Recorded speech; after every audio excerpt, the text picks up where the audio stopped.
And we're live, guys. Hooray. All right. Welcome to another Oh, episode of Behind the Door, where everything wrong that could possibly happen goes wrong. So, again. yeah, it's wonderful. We're already 15, 16 minutes late from when we wanted to start, but that's okay. I'm Only the co-creator of the Gray Rooms podcast, Brian Black. I'm also the author of White Light Heaven, and I write things Raymond and Bob. With me is Graham Rowat, actor in White Light Heaven. Hello, Graham. Hi guys, fart in the jar. He's been having some difficulties getting Google Hangouts to work, so he's quite frustrated. Also with me is co-creator Jason Wilson, who is currently in his car looking for bicyclists. Actually, I'm just standing outside. Notice the stars.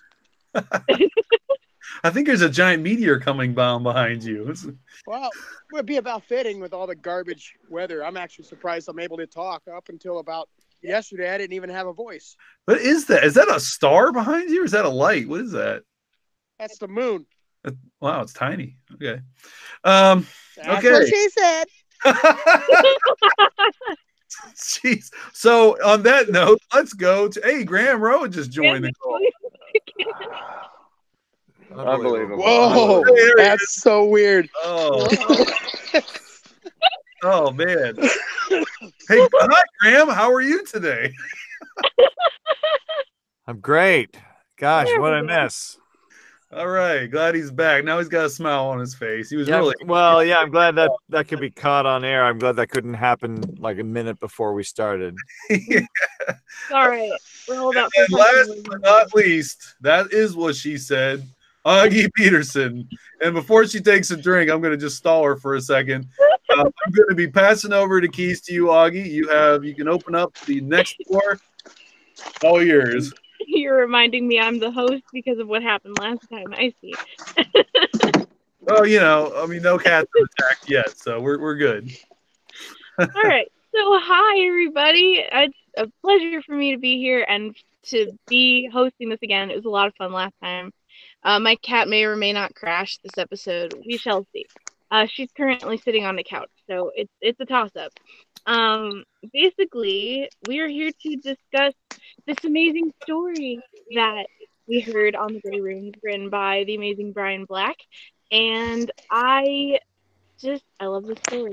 So, Brian, tell us where the inspiration came for this particular story. I'm sorry. I didn't hear the question. I was too busy. I was kind of doing some YouTube things. Sorry. Where did the inspiration come for this story? How did you write it? Actually, the funny thing is there's two stories I had written right for the Grey Rooms podcast, and there's two stories I had previously. Fairy Tale was one I'd already written about, and then White Light Heaven is one of the oldest stories that I have that was just kind of floating around, and I wasn't really doing anything with. So, I mean, this is like really old story I had. So actually, I really don't know why I wrote this story. I think I've always been kind of into this idea of what does happen to a person when they're in a coma, or what happens to a person when they're in a dream, or what happens to a person when they're in the gray rooms, just different things like that. Like, what is happening inside this person's mind that we can't see?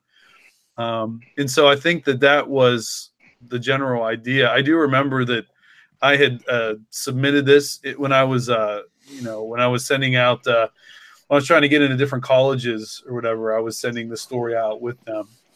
So, I mean, it's kind of a weird thing. It was just one of those things. I decided to write a story about a little girl who would become an adult in this coma, which is kind of a strange thing in itself. But, the fact that it had this dark ending and kind of fit the Gray Rooms was a little interesting. Yeah, and I loved the story. It was so well written, and it was very cyclical, which is my favorite kind of story.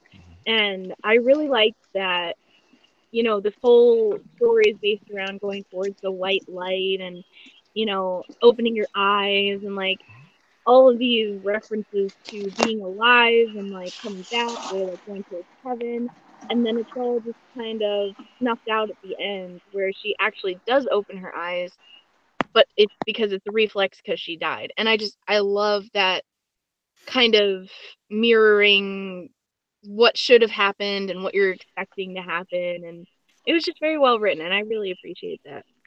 Thanks. Yeah, well, it was weird is I didn't have any prior experience with somebody being in that situation, but a couple years later I did. And so my grandmother, we went to visit her in Florida, and I thought it was like a routine surgery, and we were just going to go and surprise her. But apparently, my mom and sister knew that she wasn't doing very well.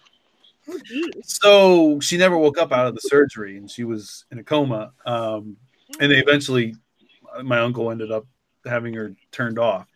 Wow. So the thing is, for me, this is not something that, you know, is like a whimsical thing that like you see sometimes on TV and movies.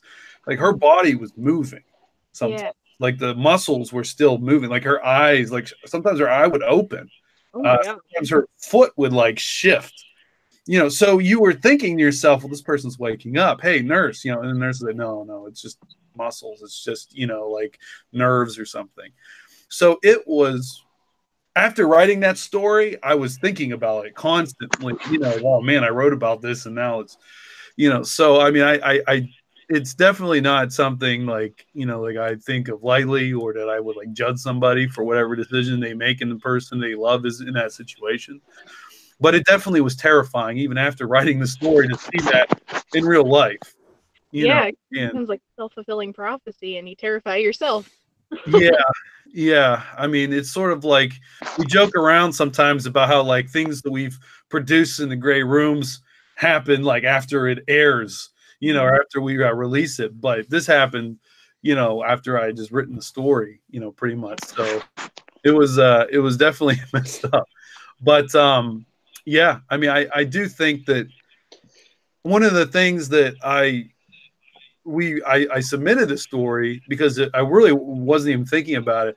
We wanted to kind of have more female leads in the voice acting roles for when we were doing this. Because really, like, we had a lot of lead characters that are female from the contest stories. Arachnophobia and Lookalike had female main characters in them. But when you look at our main list, a lot of the characters and stuff, I think the chair, you know, they don't make them like that anymore, was a female. And I don't know, I think that was it, right? I mean, I can't think of ones. Yeah, we didn't have many. Yeah, so I thought, well, you know, we need to get some more voice actresses, some opportunities here. So I ended up saying, you know, I have this like really old story called White Light Heaven, and let me find it. And I had to go and dig around. Like, it wasn't on my external hard drives, it wasn't on anything. I had to go and find this like little flash drive that I still had, you know, and I was like, oh, here it is, I found it. So, you know, and then I cleaned it up a bit.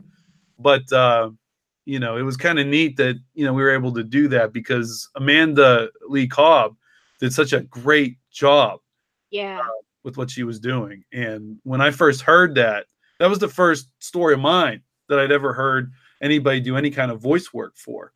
And I remember I was in a park and I was just kind of, you know, jogging and stuff. And I'm making it look I'm running, but I really wasn't running. I wasn't in good shape, but I was jogging. And I remember listening to it and I did not know what to expect. You know, there's no sound effects. There's no music. It's just Graham and Amanda. And tears are just streaming down my face. Like, I'm walking, and people must have thought I was weird. You know, they're walking their dogs and passing me, and I'm like, you know. And it was so nice to be able to listen to that and kind of feel, you know, what, you know, obviously was really, you know, the trouble that the girl was in, and then to kind of feel the, you know, the sister's issues and things. And it turned out, I think, really beautiful. I mean, sad and tragic, but it really, I think, was a really beautiful and well done. Considering the story. I agree. It was a very emotional story. And actually, Graham, that's my next question. How did you deal with the emotions of the story? Is that anything that you experienced before? Were you able to like channel anything into that? I mean, obviously that's kind of an inappropriate question, but you know. Well, I was sort of lucky in that I got to be the disembodied voice of the void that she was in. So I thankfully, I mean, not thankfully, but in this case, I didn't have to really search for any painful memories to draw on. What was exciting was that this was one of the first occasions, aside from, I don't know how Jason and Chrissy record, but this is the first time that I was able to. Amanda is a neighbor of mine, and we stood side by side in the booth on the mic, and I printed out the pages for the scenes, and I pinned them to the wall, and we stood here side by side, and said the lines together on the same track, as opposed to a lot of what happens with our show and a lot of shows is that people send in their part and they get woven together by Jason. And I was fascinated to listen to it, and I think there's a subtle difference that you can go if you listen back to it knowing that you can hear it. I'm sorry I took your question off on a weird tangent, but the emotion for me, thankfully, was just about being sort of that benevolent presence who is kind and firm and guiding, and yet also not willing to give the easy answers. Mm-hmm. Yeah, and that's interesting that you mentioned that you recorded in the same space too, because it was funny while I was listening to it, I was like, how was this written? Because in the beginning you're getting like question after question and answer, and it's a back and forth, and I was like, was this like written as an audio script? Like, because that's how you were performing it, and it came across like that. It was very powerful and very emotional, and I'm glad that you were in the same space because you were able to capture that kind of emotion of literally being in a dark space with just the two people and nothing else. And it was just darkness and blackness. And you were probably able to work off of each other's emotions and tones and facial expressions and things like that. And I think that really showed in the audio, and that came across very strongly, and it helped with the emotion of the story. So that's really cool to know that you did that. Yeah, it felt really nice to, another analogy for acting is we often talk about throwing the ball to the other person, and they catch it and they throw it back to you. And a lot of this sort of remote recording, you can't do that. You're doing it with your imagination. I think they're going to say a line like this, so I'm throwing the ball where I think they're going to be, and I'm going to respond the way I think they're going to throw it. But when you're actually side by side and you're literally, I'm going to do this for the video, it won't show up on the audio, but when you're actually getting to toss the ball directly to the person, I think you can hear it because you're taking their input and you're directly reacting to exactly what you're giving. And in terms of, I know Bo just floated a question in here, and I hope you don't mind me grabbing it. He just asked whether he said whether recording this episode was difficult doing voiceover considering the subject matter. And I think, Augie, that was sort of your question.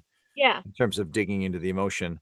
And it's funny because Amanda is she's an audiobook narrator. She's an actress. She's also very successful narrating audiobooks. And when I put her in the booth to just record the straight narration, she just dove in and like a pro, and it didn't take her very long, and she just locked into it. And then we got in together. I don't really know whether it was hard for her. I think it's just I think it was just part of what we do and what she does. Sorry, so I'm rambling. So I don't think it was difficult for the subject matter. Hey, Jason, I think you told me kind of how you felt when you were editing the story multiple times and constantly listening to that. You want to talk about your emotions? I don't have any. Oh, bull crap. Yeah, not with those music cues. I don't believe it. I think he's stuck. I don't know. My next question was for him. I just see this perpetual grin right now. It's not changing. So whenever Jason doesn't want to feel like talking, he'll just freeze. I'll interject while I wait for him to come back. I want to weigh in. Oh wait, here he is. Oh, there you are. I'm in a bad cell area, so you had to bear with me for a second. So sorry. Oh, okay. Well, Jason was telling me that he had to go to the bar after editing this all the time. Yeah, I can see that. It was messing with them. What do you mean you can see that? What's that mean? It's Does it mean I look like an alcoholic? Is that what you're saying? Do I look like I drink a lot? Is that the problem? You look like Raymond. Just kidding, no. Fair enough. We'll let that one go. I don't know why I'm in such a bad cell area. Sorry, I thought I had more bars than this, but good old Sprint. Well, if you can hear me, Jason, my next question was for you. How was it to edit the story? Because this was a very intense story, and it dealt with a lot of repetitive medical things in the background. And as somebody who's dealt with that on my own podcast, I know that can be very difficult to kind of balance along with music and storytelling and stuff like that. So what was your process to edit this episode? Oh, I hope you can hear me. I mean, really, it was just to try to make it not sound like a big cluster. Yeah. Uh-oh. Can you hear me here in the splits? We'll come back to that. I got a little bit of lag, but I can hear you. No, like I said, we're getting ready to get out of here, and I'm going to go to a better cell area in about 5 seconds. All right. So I'll come back. I'll come back to that. Just move on. I'll interject for a second if I can. I want to just quickly talk about. It's funny because I read this story and I thought it was beautiful, and then I spoke to Brian about it, and he's like, "Yeah, pretty crazy, pretty dark, huh?" And I'm like, maybe I'm getting it wrong in my memory, but it's crazy because at the end of the story, you could look at it as though the sibling who is conscious is killing the sibling, and that's it, killing the sibling who was in the coma. And yes, that is what happens. At the same time, the sibling in the coma has been trapped for decades, and at the end of the story, I initially said to Brian, "Wait a minute, was she going to wake up naturally?" And just so happens that as she wakes up at that moment, the sister chose that moment to flick the switch, or see, that is terrible. That is terrible. I chose to think of it as that she is, without meaning to, setting her free, and that's where I sort of lived in and felt the warm fuzzies, even though it's dark. Yeah, I mean, that's the thing about art, right? You're right. Absolutely. You can kind of interpret it multiple ways. And I mean, and that's the thing. I mean, for me, yeah, I actually did plan on the fact that the girl is, willing herself, the voice in her head just, I mean, is her version of her father in her mind. That's why, Graham apparently is this girl's dad in real life, and so her dad is, she looks at him as an authority figure. So he isn't exactly the most comforting, maybe, because he's trying to teach her. He's trying to take that role and lead her into a way to help herself, to protect herself. Just like her last memories of him were to teach her how to ride a bike. And, he lets go, he kind of, it's not that he lies to her, but he's trying to teach her without her being scared, right? So that all happens. But the idea is she's finally ready after all these decades, and yeah, I don't know if that's even possible. But the fact is that just seemed to be like a really messed up twist, and that's what happened. But if it makes you feel better, you can go Graham's route and feel like, wow, she helped her, she set her free, you know. Right. She didn't mean to, but it ultimately let her float on wings of light, and yay. Yeah, and I mean, the four genres of doubt. It does offer that morality question though between everybody, the parents, the sister, the you know, the little girl, I mean, who becomes an adult and can't wake up. I mean, you know, every one of them probably has made mistakes in this situation, but I don't think anyone is really the bad guy per se, because even the sister, who technically, you know, we know from, you know, the story that she kind of killed her sister, maybe. The thing is, she doesn't know her sister. She doesn't know what's going on. So, I mean, I kind of wanted to throw that and not take a specific stance, you know, as to what is right and what is wrong in that situation. But it's just, it's, you know, real life is horror. I mean, we go through and make decisions every day. Everybody makes, you know, decisions that could very well end up a horror story. And that's what fascinates me, you know, even more so than things that go, you know, bump in the night, but just the everyday decisions that might pop up in our lives. Yeah, definitely. I can totally, yeah. And that's the kind of horror story that I appreciate. Like, a lot of the time people focus on the wow factor of a story, and I don't know, I didn't feel like this story really had one of those because it was so real and because it was based on something that could actually happen. So I really appreciated that, and it kind of put itself in its own segment of horror, which I really liked. Like, I had to listen to this episode a couple of times because the first time I just kind of like took it all in, and then the second time I kind of dove in and I was like, oh, well, this is what that means, and then this could mean this and that could mean that. And the father figure in the kind of wherever they were turned into, you know, is it like her ethereal father? Like, is it a Jesus type person? Is it her father who passed away and then maybe her mother remarried and had a kid with the next guy? Like, there was so much more depth that I put into the characters after that, listened to it the second time. And I love a good story like that. And it was written like that, which I really appreciated. And also, and that it doesn't have definite answers. That's pretty great. Yeah, like, yeah. And like that's the whole theme of the story too, is that there's no definite answers, because, you know, your character is just kind of giving vague answers as she's answering all these questions, asking all these questions in the wherever she is. And that is the story as a whole as well. That was really cool. Oh, go ahead. Can I ask one? There was one other thought I had when I first read the story, which is she opens her eyes, there's the scream, and the sister just bolts out of there. And then I thought there's a whole version where the comatose sister gets to her feet and begins to stalk the older sister in maniacal revenge sort of zombie fashion. And I thought that was the sequel I wanted. This is, well, you know, and that's the thing, like, that's why I think I ended it with, you know, however many years, I forget, it was like 40 or, you know, something like that. And she's no longer afraid, you know, like she is okay with the fate that happened to her. You know, she's cool now. She's accepted it.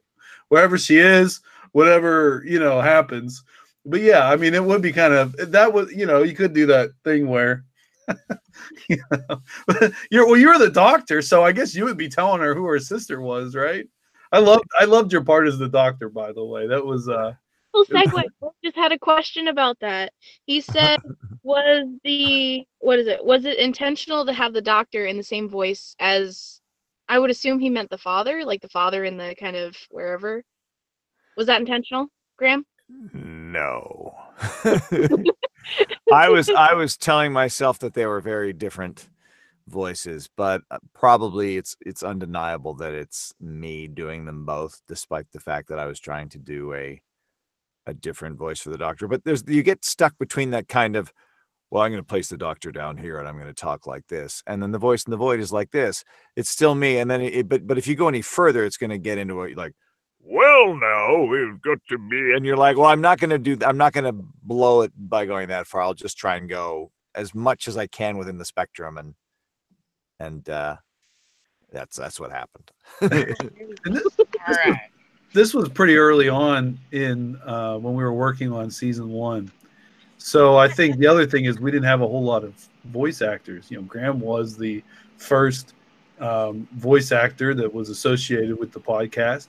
In fact, even before me, as we've discussed before, he's technically the second person involved. Well, I guess Chrissy was technically the second, and then he's third, and I'm fourth. So, but I just keep going further and further down in this list. But what's funny is that I think too that Graham was saying, okay, instead of let's just make it easy, and I'll do this part. Now I think we kind of try to get these little bit parts out to different people, but at the time I think we just hadn't gotten it all set up yet. This was recorded really early when we started. I mean, it might have been one of the first. To be honest with you, we've been sitting on this story for a while. Yeah, it's really tricky too. In July. You finished that in July. Wow, it's incredibly tricky too when you're trying to entice talented voice actors. You want to offer them something that is worth their time, and so it's tricky to be like, well, there's 2 lines here. Do I want to get this person who lives in England and has a baby to do these lines, or can I just, since I'm doing this other stuff, is it just easier and simpler to do it? And it's always a bit of a coin toss. And we have some wonderful voice actors who are really game. So obviously, as we go forward, hopefully we'll continue to, use some of these fine people. For example, I think our friend Justin Thulu would have been a great doctor if I'd known him then. That's 100% true. He has a great, enforcing male voice. He's very powerful with his speech. Yeah, he'd been great. Yeah. Well, Justin Thulu is in here, by the way. So yeah, I'm sure oh, really? Oh, I didn't know.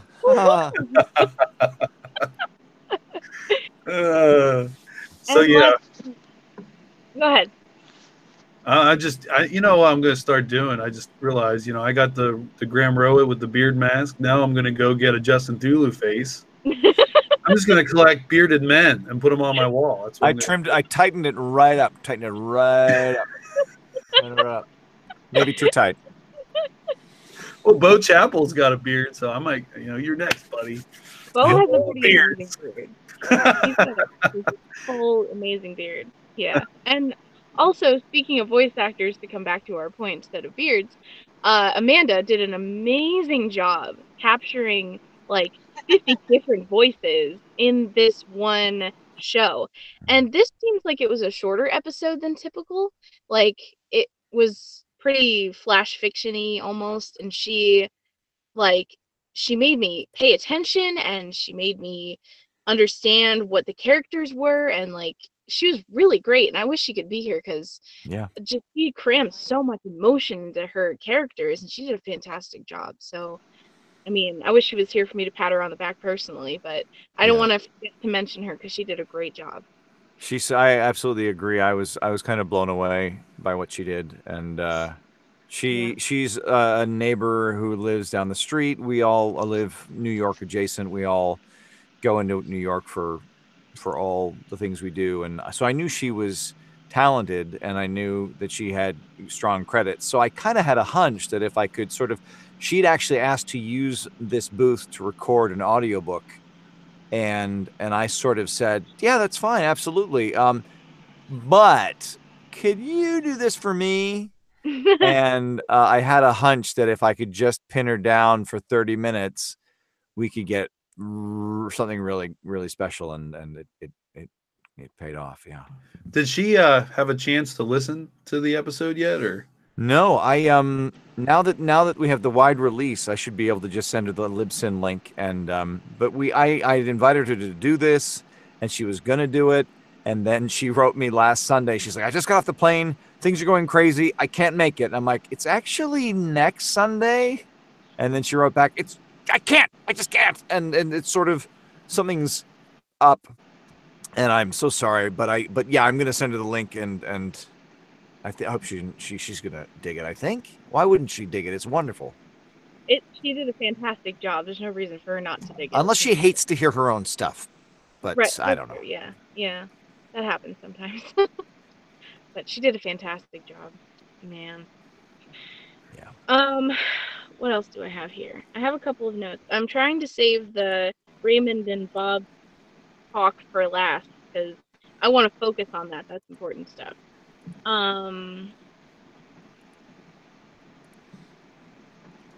Nope, all of my notes are about Raymond and Bob. So should we talk about that? Or does anybody else have anything to talk about? Well, we have that author with us as well, so. That's true. So Wait back there. This story is taking quite a turn, and I was not expecting that. And now I don't know what to think because all of my preconceived notions and theories that I was making up are either wrong or changing, and I'm not okay with that. So lots of things are happening, and I feel like I can't even ask questions because every question will have a spoilery kind of answer to it.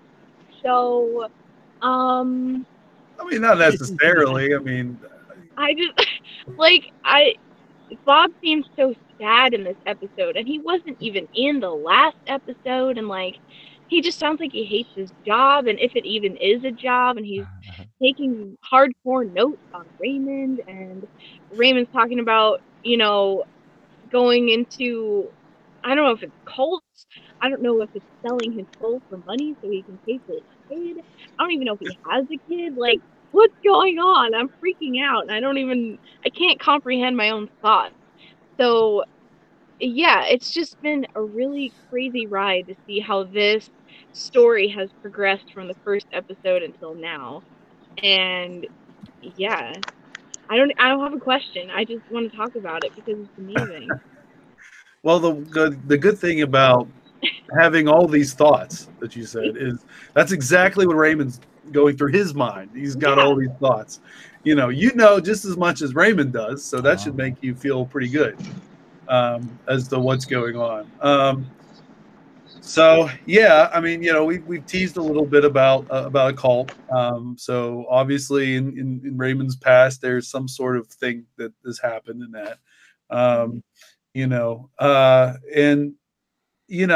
think that the main thing for Raymond right now is finding out that there may be a child involved in all of this. It's what he finds out from Lucy and that thing, and so now he wants to know. The fact about Bob being, tired of his job and sad is just how Graham feels about working with us. He wasn't acting. He was just, I try so hard. I try so hard to hide it.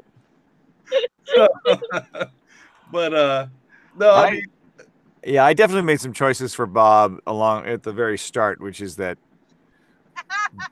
Bob has been doing this for a while, and that just if you do any job long enough, no matter how unusual, even working at the Grey Rooms, there's a natural weight and a natural sort of restriction to your emotions about the whole proceedings. But so anyway, that's just without digging further into Bob, that's kind of one of my approaches.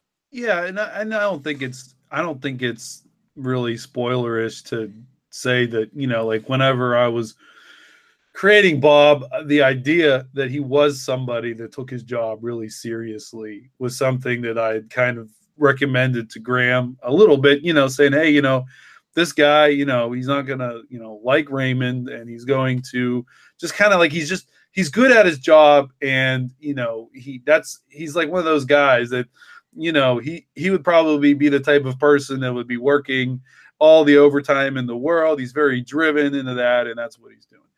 But also, when you're in one of these sort of strange alternate, whatever this is, the Grey Rooms is, when you start to think yourself, well, how long has Bob been doing this? you realize you're going to be talking in terms of centuries, probably, and not just, well, he's been doing it for a couple of years. And it's so, and we don't have, I don't have a definite answer, but I sort of, I don't have a definite answer, but I sort of decided to expand his time in this job and then add on what that would do to somebody on top of his dedication to the job. It's just, anyway, it's tricky. It's tricky talking about Bob because he's such a great guy.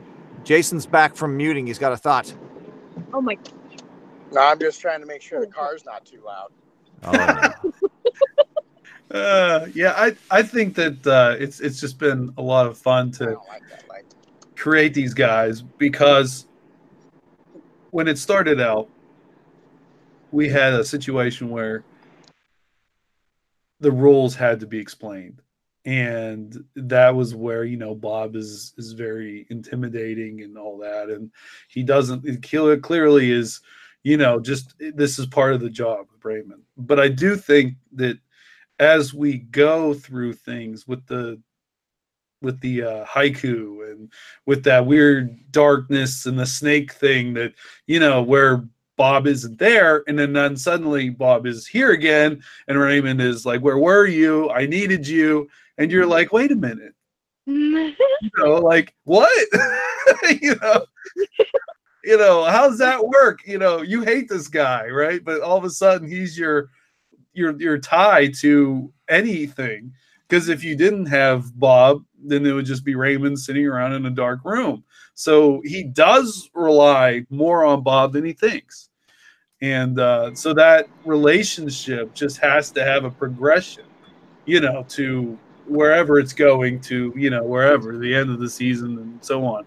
So, I mean, I had to do something there. If I didn't, and I just made it like every episode back and forth, you know, Raymond just being tortured for no reason and whatever, I mean, it would kind of get stale, I think. So by having this guessing game of what's happening in Raymond's past and the relationship that Raymond and Bob have, and whether or not this introduction of the past is going to affect it and different things like that, I think it is something that hopefully is pulling people in, and that they want to find out, you know, how this, you know, concludes.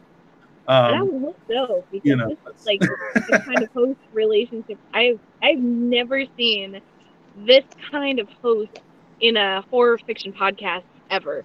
And I mean, I'm fairly new to the horror fiction podcast realm, but in the same sense, in movies, I've never really seen this, where, you know, somebody who's being tormented by someone else, and that is its own story. I don't see that anywhere else, and that's like a completely unique idea. And for there to be unique ideas in the horror genre, people just cling to those, and they're like, yes, this is working and this is going well. I want to see where this goes. And I'm sure I'm not alone. I'm not watching the YouTube chat right now, but I'm sure people are coming up with conspiracy theories. But I have so many in my head. Like, I feel like one episode we're just going to find out that Bob is just somebody completely different because Raymond is the one who made up the name Bob. And we're going to find out that it's not really anybody that is just, oh my God. It's just, I'm sorry. I'm being a terrible host. I don't have questions. I'm just mind blown. It's just such a wonderful progression of a story inside of a story, and it's going so well. You know Boy, what a dream that was, right? What a dream that was. Bo just brought up something that I didn't catch until I listened. When I listened to the story this time around, this is after having read it and recording it, and then, you know, months later we get into the Bob and Raymond stuff, and then I listened to it, and she talks about this actually leapt out at me, and I've forgotten to mention it. In White Light Heaven, she talks about how the father had been out with the girl teaching her to ride a bike, and there was a couple who had a fight, and he was drinking, and he drove, and he hit the girl too fast, and I'm like, oh, what if that was Raymond? And I obviously I don't think the timeline quite works for when you wrote the story, but it definitely popped out at me thinking for a second that there was some connection. And I don't know if I don't even know if you should say anything when I just say that out loud, but I want to say that out loud. for me and Bo. That's funny. That's funny because I had the same thought. Because spoilery answers, jeez. Mm-hmm. Well, my thing was in this, I just being that Jason plays Raymond, right, and Spoilers. Yeah, in case you didn't know. I if didn't you want. Don't know, just go back to the first episode and give it a listen. We'll find out what NY stands for. I want him to come up with a different NY every episode, like naughty yams. Just every episode. Nasal yokeling. There you go. That is. I just made that up. I don't even know it. So. Nerdy Yankee. There you go. Nerdy yanking, but that could also be taken the wrong way. So. We're gonna go back and re-record all those, so there's a different one every episode. Well, anyway, my thing is I actually didn't want Jason to feel like I was picking on him with the drinking, because he's the one playing it, and that wasn't the first time he's been cast as a guy drinking. Because if you remember in the teddy bear story, I Love My Human, he and his wife are alcoholics, and they're beating the snot out of their kid and killing her. So I was I really don't drink that much, I promise. But then he has the behind the door, and he's got his beer, it's like this big, and he's just like guzzle. So I was like, oh no, I don't want people to think I'm doing this on purpose, because I'm not. I just thought, this guy, he's trying really hard, and he's having trouble finding a job, and he's got responsibilities. And so, it's frustrating to him, this idea that there's this, I guess, a cult that's kind of taking over, maybe in a way, like they have this sort of, ability to make or break your career based on whether or not you're a part of this religion. And so, and then just to kind of show how creepy it is, I kind of threw that thing in that double feature, where, there's like a little bit of a propaganda commercial about it. Is this like this all encompassing, like one religion across the entire world? No, but, it's definitely something that's happening in the background of Raymond's story, and maybe even branching out further. So you might find out more about it. I don't think you'll find out any more in season 1. You're gonna leave us hanging, of course. or maybe you will. I don't know. I mean, it's maybe Graham is a big cult leader or something. I don't know. Maybe I am Bob is Raymond's unborn child. There you know go. what? I had that thought while I was listening to, and I was like, is that even a possibility? Because they're in this kind of realm where time doesn't really exist, so maybe. And he doesn't know, and then it's going to be this big reveal, and he's like, well, I always wanted to name my kid Robert after my father, or something like that. Oh, man. Yeah. That's a way better story than what I have. I'm just now realizing I'm the only person in this chat that has no idea what's about to happen. So you're all just rolling your eyes at my theories. Well, no, I mean, what do you think, Augie, about, and I haven't even asked Jason this, but at the end of the season, sort of for the off season, there's like the Bob Raymond mega mix. What do you think about that? What do you mean? Well, we take all the Bob and Raymond intro scenes and we stitch them together back to back. Oh, I haven't even heard of that. I'm very excited. That sounds like might be something. I'm wondering if they would hold up one into the other, into the other, into the other, just so you streamline that whole story. Just as a thing, just as a bonus. I don't know. Well, yeah, because that's like, they're also hosting the episodes. So I don't know that everybody is paying as much attention to them as everybody is, and everyone who's, in this chat and on the stream. And I feel like piecing them together might kind of illuminate little things that people may have missed, and little, what is the word? Easter eggs that people may have missed. I am not a patron, unfortunately, but I heard something about cake and a warden and something like that was involved in the episode at one point, and I think that'd be really cool to incorporate into the episodes, and they should definitely line them up like that. I think that would make a lot of sense and help a lot of people understand what's going on of the story within a story. I mean, sorry, go ahead. I just want to say, it may be a slight plug to being a patron, but the idea is that while there's a Raymond and Bob story at the beginning of our regular episodes, the warden has kind of his own story as an intro in the patron story. So, if you kind of miss the warden's antics and you like to see what he does, I've been doing some things and kind of building some reoccurring characters a little bit. With that, it's more almost like a comic booky sketch kind of thing, in my opinion, because it's not really telling a story that kind of progresses throughout. It's just kind of like, oh, maybe he this one guy that bugs him might show up in another one, and he's just like more annoyed. But the thing is there's definitely a lot of I've been kind of playing with sort of parodies of almost like existing horror things. To give you an example, in one of them, I thought of it'd be funny is if he tried to create his own like Frankenstein monster and something really just unexpected happens with this creature, that he doesn't like.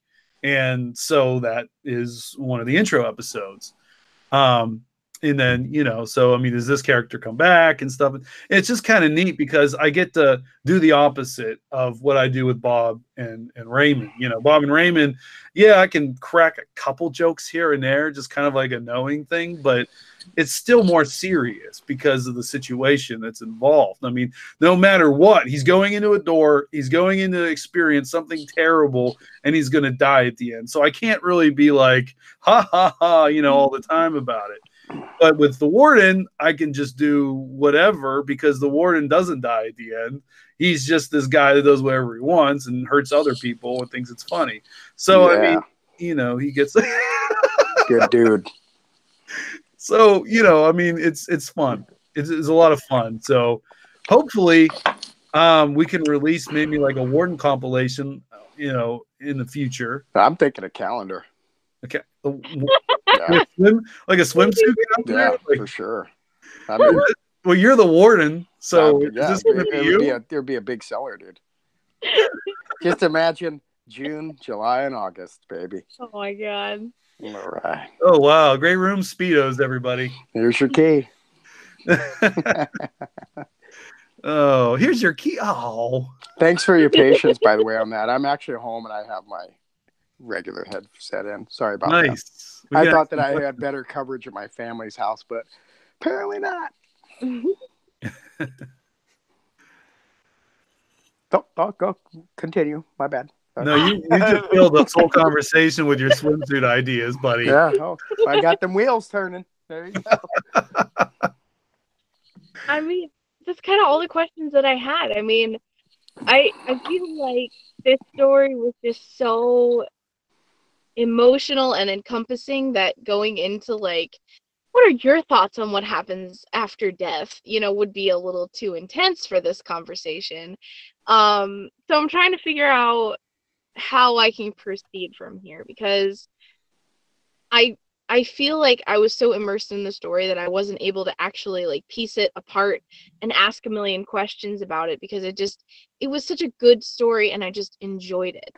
And it wasn't even just the story itself, it was the beginning part and all the episodes leading up to the beginning part, and it was great and it was such a good story. And I feel like I should have more questions, but I don't. And I am therefore a bad host, and I apologize. No. We have thoughts and questions. Like, I want to know from you, Augie, the fact that we've introduced the potential for Raymond to have a child. Are you now afraid for that child, like I am? In a way, I am, but it's also interfering with my perception of the relationship between Raymond and Bob, because I I have this notion in the back of my head, and obviously you can't tell me whether or not it's true, but that in some weird alternate universe that Bob is Raymond, and he's like sold his soul to kind of torture himself, and he's just like, you know what, this doesn't matter, and we're just trying to get through this, and you've been doing this for centuries and you're done. Right. And in a sense, like, I don't know, it almost doesn't matter, and you're almost kind of transported into Bob's perspective when it comes to all of the cut scenes where you're like, I don't know. What if the very last door, Raymond walks through it and the warden's there and he's like, here's your keys. and your calendar. Here's your punch card and your lunch bucket. And your calendar. And your calendar. Yeah. You're controlling that cell block over there. Go to work. Right, the warden comes in and he's just like, who's your daddy? What's that?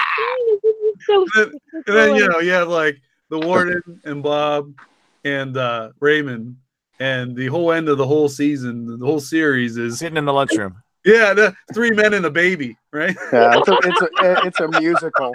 3 men and a baby. They all lock arms and they're high stepping and sing off the side of the stage. Or like in the air. The very last thing is Bob's like, the men's bathroom's down there, and the microwave is don't put the fish in the microwave because that just stinks up the whole place. Somebody said you need to clean out the fridge or you're gonna lose what's in there. Yeah. They're gonna clean it on Saturday. You gotta write your name. You gotta write your name on your food, or else the warden, he'll eat anything. Yeah, well, I mean, if it's good, it's good. I'm sorry, I can't help myself. I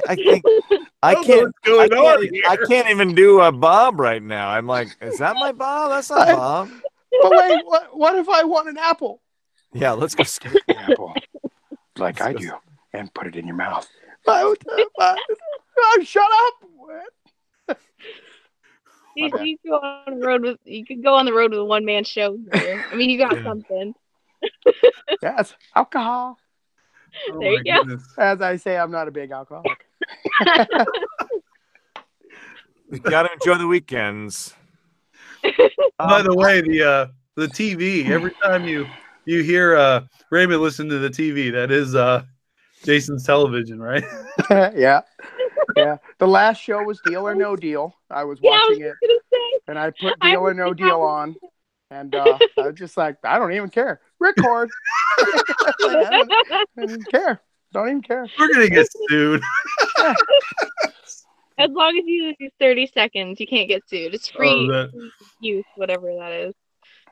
Well, and then the one prior to that, there were 4 clips. It was when that one young lady, the American downhill skier, was having her last event. I did multiple channel takes of that because I was like, this is monumentous. Record.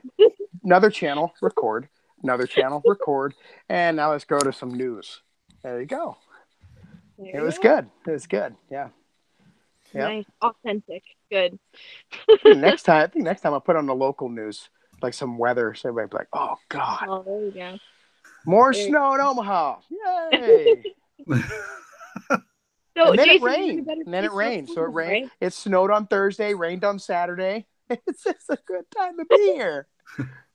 Hey, Augie, you did say you had some questions for Jason, but you had to kind of put them on hold. So what? Hold on. Yeah. I was waiting for Jason to be in a better place. Are you in a better place to record now? I mean, that's a discussion for another day. Yeah. Are you physically in a better place? Emotionally, we know that's a ways off. Hold on. No, I didn't mute it. Damn it. Yes, I'm good. I think my question from earlier was something about my cat's watching the stream again. I'm sorry. The emotions that you had as you were editing. What was that like? Because we talked about the emotions recording and writing, but editing. What was that like? You know, there are some stories that when I edit them down, you can ask me that, and I can honestly tell you, I've done so much, I can't really remember specifics. But this story definitely, well, for one, I wanted to dedicate a lot of time to just the atmosphere between the dad and the girl, just because I thought I think that should have been a focal point. So I kicked the family out of the house. They left for the whole day, which this is the only story that took me one day to do. Yeah, I did it one day. But this story was really moving, just because I thought that the acting between Graham and Amanda was just phenomenal. And I think the story was well written. I think the story itself is just tragic. I remember when I read it, I thought that, man, this is sad. This is some sad stuff. And when I listened to Graham and I listened to Amanda, I knew exactly how I wanted to take it. I wanted to capitalize on that, the sadness. I wanted to capitalize on the tragedy that, in my personal opinion, I thought I heard you talk about it earlier, but maybe she was waking up. Maybe she was finally deciding to open her eyes. And what would have happened if that would have been the case? And now her sister's got to live with this. And what is it like being in a coma? Well, I don't know. Do you know? Does anybody know? Really? I mean, I don't know. Me personally, I was thinking that it would be a big, almost like an echo chamber, just a big void. And they're just in there talking to each other, and there's stuff's bouncing around, and there's confusion. It's big and ambient. That was just really sad. I remember I had to stop a few times when I was recording this one and just really stand up and take a couple of breaths, just because how well it was done by Graham and Amanda.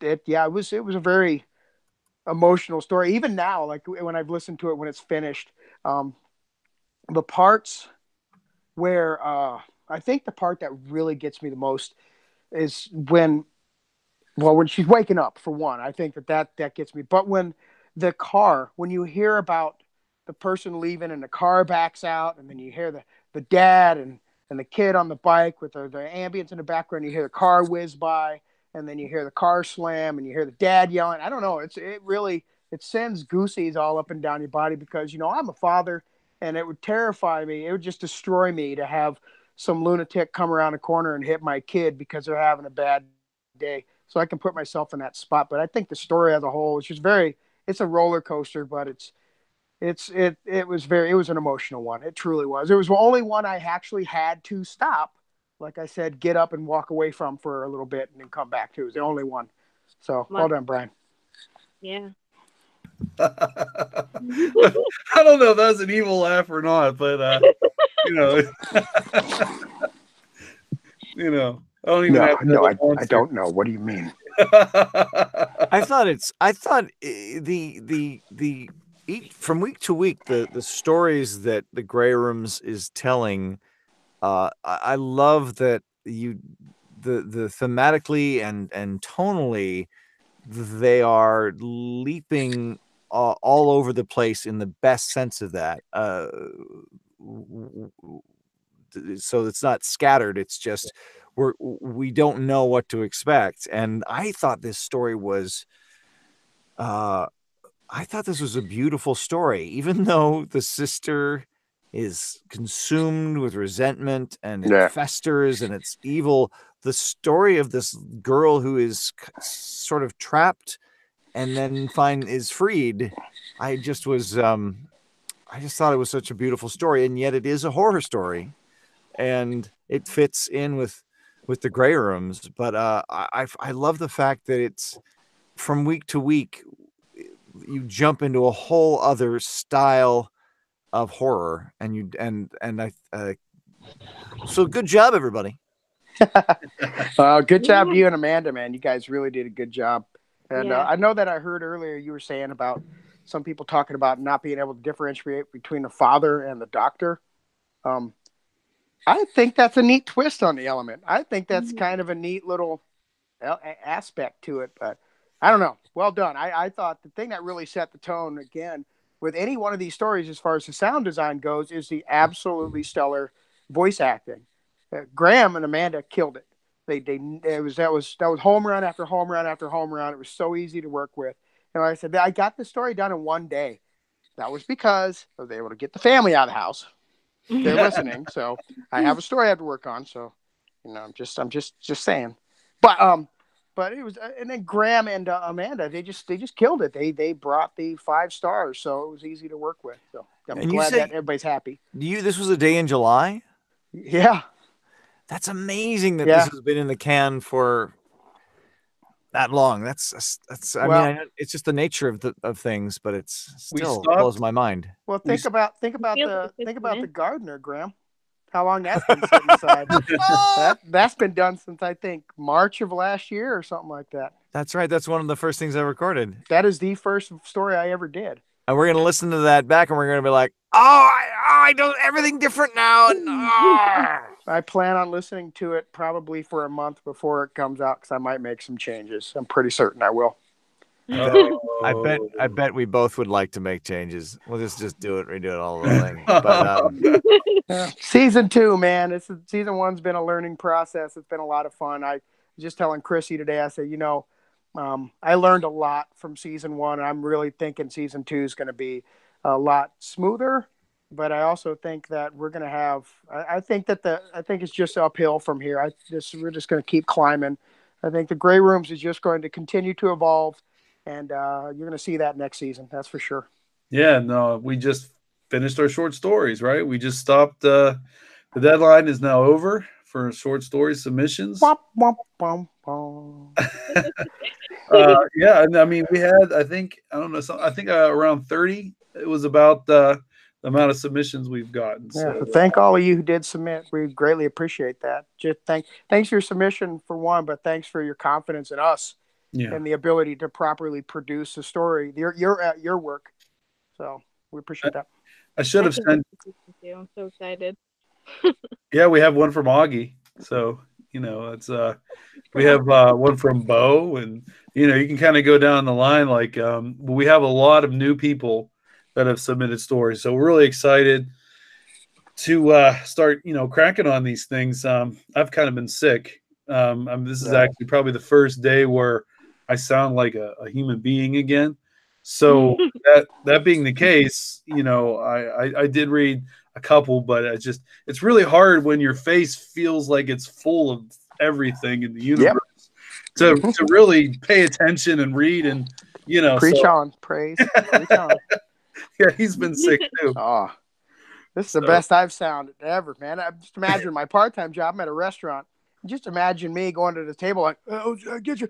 Like, I have to sanitize. I'll be right back. I'm sure I'm not contagious. I promise. So. Yeah, I love the people that are like, a cold is only contagious on the first 2 days. Well, great. Like, let me just sneeze in your face then. Like, what? Yeah.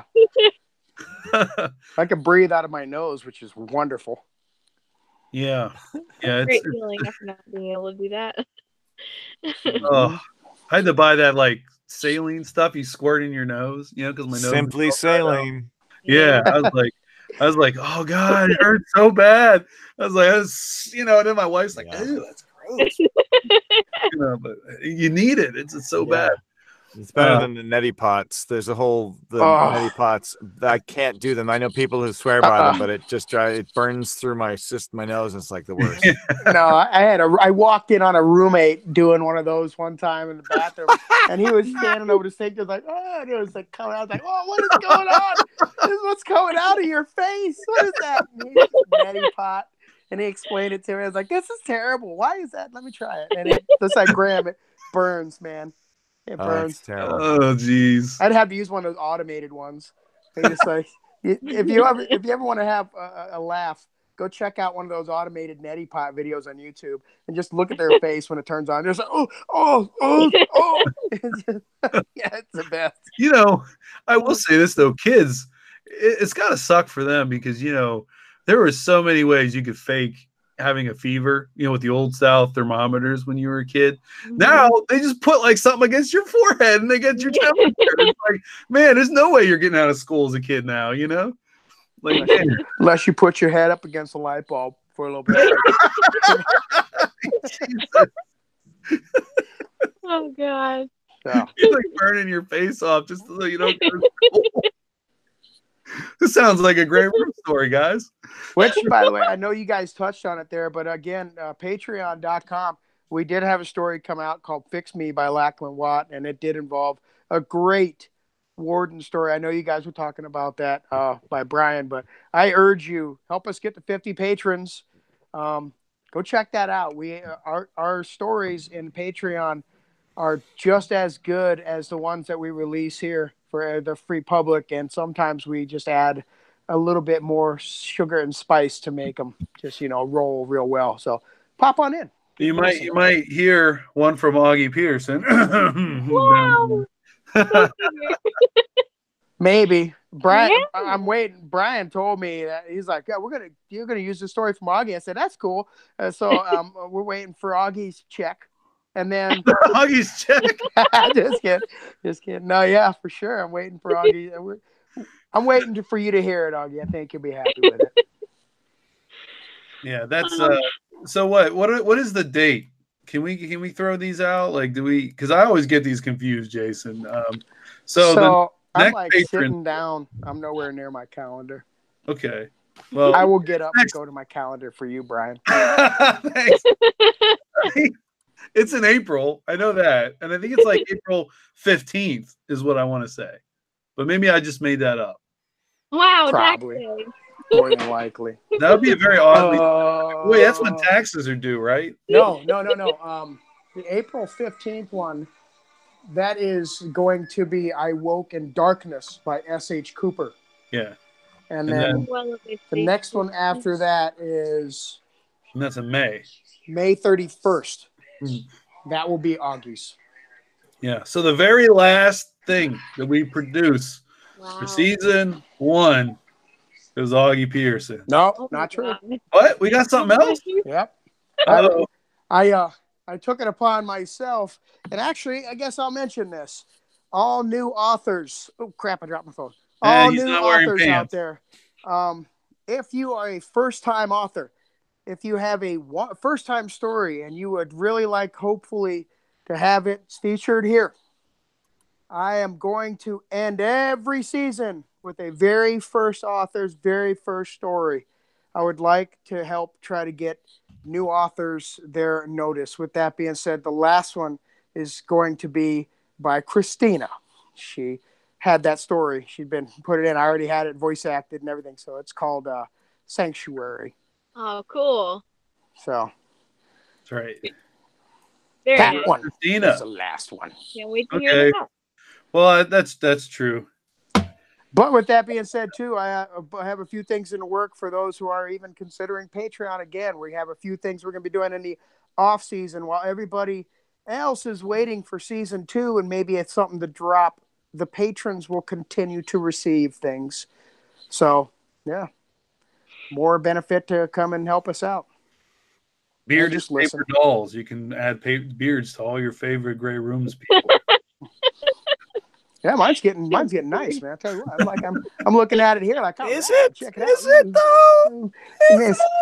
I mean, hey, man, I have some Native American in my heritage, so in order to grow it right here on the cheeks is interesting and awesome enough, right there. All right. So that's good. That's good. That's good. I think Augie took off. I scared her. She had to. We didn't have to. She'll be right back. I'll be right back. Oh, she's getting a beard. I was hoping. I was like, man, wouldn't that be sweet? She had this like fake beard, and she was like, oh. She came back. The big red beard too, like a big red one, or like a Guinness in her hand. I don't know about you. That's why I've only had 2 beers. I literally am seeing in the chat room that I didn't. I'm like, wait. You said Christina. I'm like, do you mean Chrissy wrote a story? Like, I know nothing about this, and it's only in the chat room that I'm like, oh, it is. It's Christina. Yeah, it's in there. Go give it a read. All right. Yeah. I actually need to talk to you anyways, Mr. Graham. On live stream. Yeah. I gotta talk to you, pal. I got a bone or two. Well, you got a what? Nah, it's nothing big. Nothing major.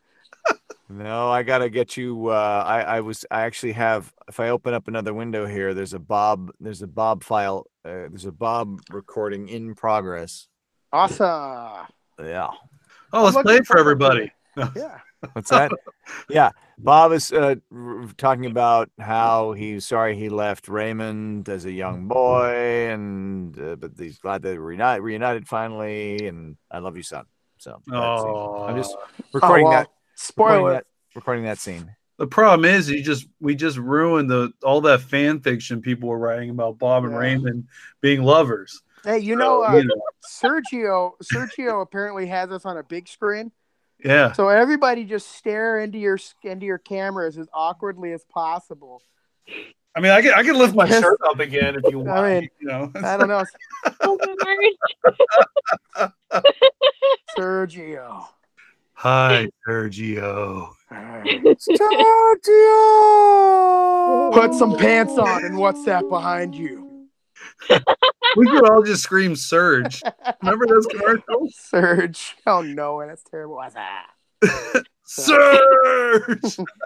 Okay, Augie's back. Excellent. No beard. Yeah. I need to get a beard. We were talking about how you were going to come back with a beard. Oh, sorry. I have a beer though. It's just one letter off. It's not that bad. Yeah, sounds good. All right. Well, rock and roll. I think, yeah, you're in the right group for that joke. Well, we have I just received the finished file for the next story coming up from JM today. I actually have to give it a solid listen, and I think so far from what I've heard, I think Graham, I think you're going to be. Once I'm done listening to it, I'm making sure it doesn't need anything. I'm going to slap it over in a review folder for you guys to give it a listen. But I think you'll be happy with the direction he went with that. It's pretty cool. Oh, and right, this is ooh. That's just kind of weird. I took 4 days to do nothing, just kind of walk away, kind of clear my mind, and just not mess with anything. And I usually get in a panic mode, but I have one story left to do, so it's nice. It's nice. It's kind of like I'm excited to hear that. Obviously, because a lot of these recording sessions happen months and months and months ago, it's always exciting to come back to them and hear how they've been brought together. It's like, I remember liking this one. I wonder how it came out. I don't even remember writing the intros anymore. For instance, when 8 came out, I was like, which one's that? So I listened to it, I'm like, oh, okay, I remember this. So yeah, it's been a while, and for everything. I can't wait for season 2 though, either. And it's hard to believe we only have 5 episodes left. Yeah. That's crazy. 5 episodes left. I don't want it to end. It feels like only yesterday that we started terrifying people. Yeah, that's it, man. Well, we had all these like preseason episodes, the preseason episodes, and I bet we're gonna we have 13 main episodes. We had all these preseason episodes, and we have 8 postseason episodes, and then we have all these. We'll just keep pretending we're adding to the whole thing, and we're done, but we're not really done. It's never Jason's like, no. No, I'm starting to think about the off season, man, because I really want to try to keep it interesting. I may actually want to do another preseason story or two, because those were fun. Like those shorter, smaller format stories like that don't take nearly as much work as the bigger ones. And I'm not trying to sit here and say I don't dedicate them the same amount of time. It's just they're smaller, they're easier to do, and they pique interest, they keep people around. And that's what we're about. We're just trying to continue to give entertainment to everybody. So, that's Jason, that's what it is. You might have been traveling, but did you hear this? I mean, I feel like this is a cool enough idea to just float it out, but we floated it. Oh, yeah. I heard it about putting everything together. Yeah. What do you think of that? I don't know. Yeah. I was standing in my kitchen when I was happening. I was about ready to say, all right, who's talking about extra audio work? Who's talking about extra audio work? But that's the beauty of it, right? You just take what you got. Yeah. Yeah. That'll be real easy. I think that would be a lot. I think that would be a good idea. To put everything together, just kind of like. And it's something that I've heard other podcasts do that have sort of anything that's episodic. When they're done at all, they sort of make a big one playthrough version of it. So anyway, sure, we'll see. We'll see how that goes. We can also, since this is our own fiction for the podcast, we can also release a transcript for it. Right. Which I know that is important to a lot of people. It's weird being an anthology podcast because it's not really your story that you're transcribing, but with the Raymond and Bob things and the Warden things, it is. So we could potentially look into doing that as well. Definitely. I looked into it, and I reached out on things like Fiverr and all that kind of stuff, I would stay. So I'm just not going to mention any more about that. But I think the script that we actually have would be good enough to be transcripts, right? I mean, I think But as far as the transcript goes, don't you want to include like some kind of thing like like in Falling, plane passes by or something? Oh yeah, you're developing a scene, right? I don't know. It doesn't take that long. I just recently started transcribing my episodes. Hired. It hasn't taken a long. Do you hear that, Augie? He hired you. I also want a leather-bound edition. And not hired. Actually, that'd be great, man. I can't remember what store it was the other day. I came across an old school notebook where it was literally like a bunch of piece of paper folded in half, and then they put like, it was like 20 pages folded in half, and they put like 8 of those on top of each other, and then they bound it in a leather binder, like old school paper. And I was like, man, I want one of these for my notes, but it's just way too cool for use regular old college ruled 99-cent Walmart special. I'm fine. One of those things that's so cool you don't use it forever, and then it just leaves an empty notebook forever, and it's well, it's bound in leather, so. Well, again, I wish Amanda could have been here, but I heard why she wasn't able to. Could you do us a solid, Graham? Next time you talk to Amanda, when you get her, if she has a chance to listen, could you let her know that we greatly appreciate what she did, like personally, on a personal level? That was superb. Yeah. And she delivered an all due level of, Brian was crying his eyes out, and that's her fault. Yeah, and you can find, if you search on audible.com or anywhere you might look for audiobooks, you can put in Amanda Lee Cobb and listen to more of her narration. AmandaLeeCobb.com as well. And her personal website. Yeah. Same with Rowat.com. Go to that bad boy. Throw my name into Audible too, and you'll get a couple things. Yep. Or you could just get Red Dead Redemption 2, or what is that? Was that GTA 5? Was that GTA 5 you had? There's a GTA 5 clip. Yep. Yeah. So, excellent. And then I'm here, or you can find me at the local Millard post office. Mm-hmm. Yeah, or I'm laying down, or I'm cussing because I slipped on your driveway. So thanks a lot for that. Oof. Yeah, I'll tell you. I'm at a certain age now to where falling down is not an option anymore. It's ouch, Pain Town. And then Augie, she has her book that we pimped already. You got another one coming out? I'm in the tentative first steps of a second draft of a novel, so kind of not really. Oh, okay. Well, it's in the works. Got a website up yet? You got a website, right? A website? Yeah. Oh, yeah, I've had a website up. AugiePeterson.wordpress.com. You can literally find anything about me there.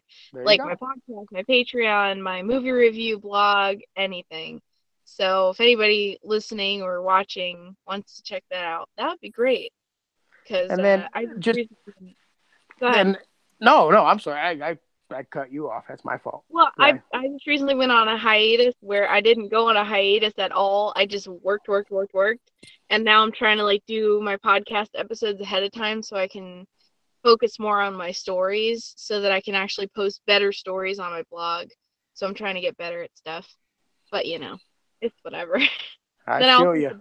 Then into season 2, and I'm really excited to see where that goes. I'm so excited. Even if I don't get in, I'm excited. Oh, no, don't worry. Yeah, season 2, I'll tell you what, me and Brian talk pretty regularly. We haven't lately just because it's been kind of busy and we've all been sick. But I can tell you this much right now. Season 2 is, I remember I said that it's just going to get progressively better. I have a feeling season 2 is going to be, it's going to be another step in the maturation of the Grey Rooms saga.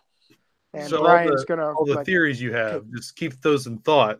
Because we're going to remind you, Augie, about everything you were saying. And then you're going to see what happens. I'm thinking too much about everything.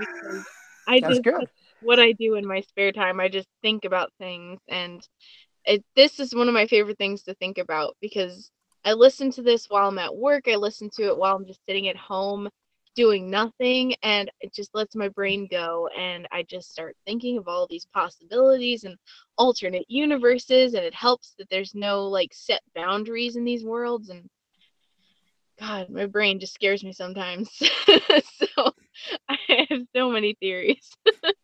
That's fun though. That's what we like to hear. You know, we like hearing people talk about what we've been working on, because it's one thing to, you know, like we know obviously what happens in multiple cases, especially, you know, for this season and a lot of season 2, you know, we've mapped out in some of other future seasons. But I mean, the idea is that it doesn't really matter what we feel, it's what everybody else feels that is really more important. You know, I know, like, if Jason and I were working on everything and Graham was working on it and people were like, you know, this is kind of boring.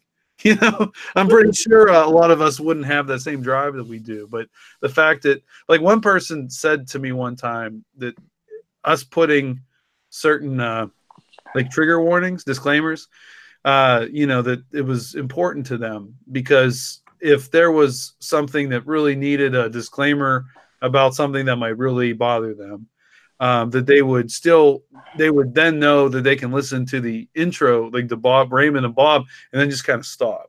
You know, but it was important to them to still listen to Raymond and Bob. So to me, that was kind of cool that we've got that far, because I was originally kind of concerned from the first episode. I was like, man, you know, I don't know if people are going to like this. People liked the Warden, but this is totally different. So now, you know, I really am excited for people to see their reaction as to how things are going to go from now on, because it's gonna be awesome. Real. It gets real, right? I mean, I think it gets real. I think it's a good term. No, bro. It gets real. There's still 5 more episodes. Like, I'm shook, as the kids say. Yeah, and just remember, every even episode will have history about Raymond in it. So we're on 8. So 9, you're not going to hear any background stuff, but 10 and 12, you will. So you got some more stuff happening there. Wow. I didn't know that.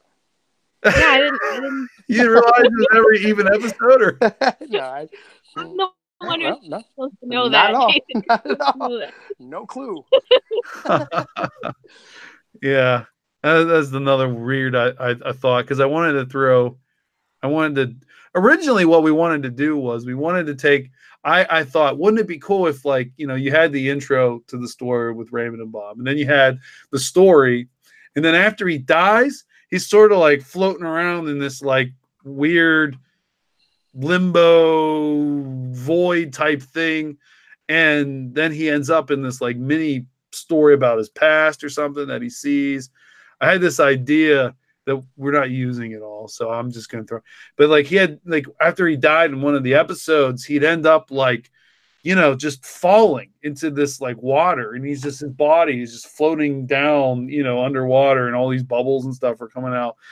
And he sees this beautiful woman, like at the bottom of the ocean, or not the ocean, but like this, you know, lake or wherever he's in. And he's kind of coming towards her because she's singing, and she has this beautiful music that's coming out, which later just becomes a door. Oh boy.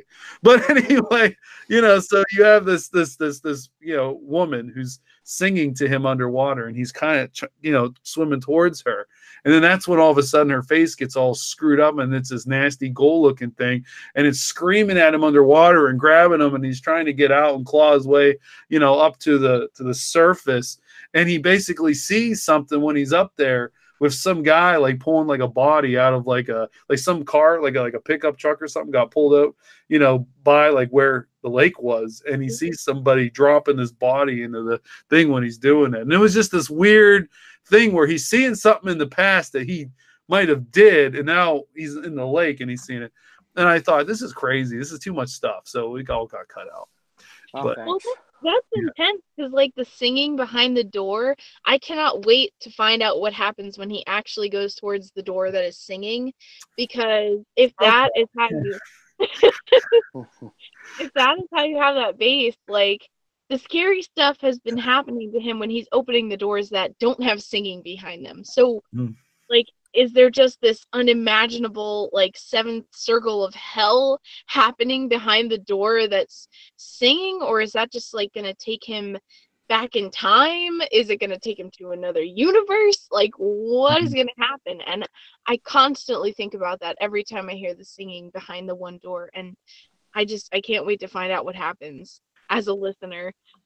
Well, what do you think happens, Jason, when Christina sings? Well, I think that the lights drop down, the stars come out. Oh, I think that angels drop lines of silk, and we all just happily float away. Oh, it's so beautiful. If you want me to talk about in the story, no, I was setting you up. No, I say stay tuned. No, I was totally setting you up. I think I did just fine. Thank you. I guess we'll find out if the next episode doesn't come out. Call cops. Yeah. Call cops. Oh man, but yeah, it's been fun, and Graham has been a lot of fun. I felt really bad for episode 7 when we didn't have him in it. I love it. I was like, man, I wonder if Graham's gonna be like, what the? Where am I? Like, no, I love it. I love messing with people's expectations. That's the best way to do it. So everyone thinks that the episode starts like, okay, here we go again, Raymond and Bob, and then you don't give it to them. It's beautiful. Yeah. I don't know. Yeah, I don't know. There's something neat about the bone shaking, quaking voice of Bob. I don't know. I really enjoy those interactions, and again, it all comes down to really Graham. Graham really builds a lot, and it really gives me a lot to work on as Raymond, listening to how Graham delivers his lines. So, all comes down to you, Graham. Well, no, it doesn't. It also comes down to you. No, it doesn't. Jason, every week you've got to play somebody who's just been murdered, dude. You have to. That's an almost impossible task. So, no, sir, I'm a postal worker. Pretty much the same thing. All right. And on that note, yeah, for sure. This is a great bromance moment. This is how we should sell. I do appreciate everybody that's had anything to do with this. In particular, everybody, but Graham and Brian and Augie. Thank you for hosting, and then I think Sarah and Patrick and Warren, God, David, and it's really neat to watch the Twitter and the Discord, and just to see them all grow and to see their interactions, and know that not just about a year ago, this was nothing, and to see what it's come from. And that's just a great group of people. It's not necessarily so much the content. The content's wonderful. I'm glad everybody's enjoying it, but it's the people. This is a great group of people, and we would be nothing without the wonderful people like, Brian and Graham and everybody like that who's been a part of this with me from the beginning. And yeah, I can never ever say enough about these great guys and gals. So yeah, they are the Grey Rooms. I guess take that as a positive thing. I don't. Grey Rooms are bad. They aren't. They're not bad for us. Yeah, that's true. So it's just great because you're Mr. Gray. So this is part of that 50 Shades of Grey universe, Season 3. Warden will be gone. All it is just bad 70s references. Lots of pics of lots of colors, bad hair. Yeah. That's what I'm looking forward to. So if you'd like to submit yourself for that, go ahead, casting at the Grey Rooms. There you go, Graham. I'm giving you listening material, brother. By the way, never go on to Pond 5 or Audio Jungle or any of those and put in female moan. Oh, yeah. You'll get 42 pages of, whoa, what is this? Yeah. 60-year-old ladies auditioning for phone sex line. Just so you know, one time I was listening for a moan. Chrissy was sitting on the couch. I had my headphones on, and it was like angry moan. It was angry. It said angry moan, and I put it on. And it was like, oh, and I turned around. I was like, I don't want to. What is she's gonna be like? What is he doing over there? You should make a moan compilation just for the heck of it and release it to patrons. Grayrooms.com/Raymond. All right, let's get ridiculous. Love you guys. Cheers.